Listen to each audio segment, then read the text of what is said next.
আমি অন্তর্ভুক্ত হয়েছি যে সিনিয়র আইনজীবী, আমাদের সকলের শ্রদ্ধেয় সিনিয়র জনাব জয়নাল আবেদীন স্যার।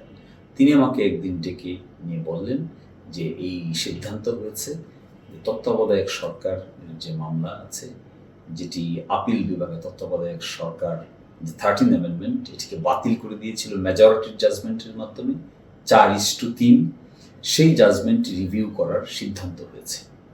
এবং যেহেতু তৎকালীন সময়ে বিএনপি তার পার্টি ছিল, বাংলাদেশ ন্যাশনালিস্ট পার্টি, সেই জন্য ন্যাশনালিস্ট পার্টির পক্ষ হয়ে বর্তমান যিনি মহাসচিব আছেন তিনি তা পরিচালনা করবেন। তিনি আমাকে দায়িত্ব দিলেন যে এই বিষয়টি জাজমেন্ট তোলার জন্য এবং ড্রাফট রেডি করার জন্য। তারপরে আমি ড্রাফট রেডি করলাম, জাজমেন্ট তুললাম, সিভিল রিভিউ পিটিশন রেডি করলাম, স্যারকে দেখালাম। মূলত জনাব জয়নাল আবেদীন স্যারের তত্ত্বাবধানেই আমি এই মামলা করার ক্ষেত্রে অ্যাড হয়েছি।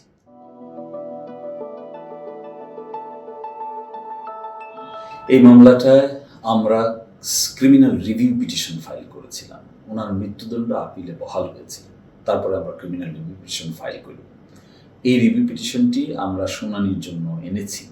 শুনানিও হয়েছে, লিভ গ্রান্ট হয়েছে, অর্থাৎ এটি আপিলে রূপান্তরিত হয়েছে।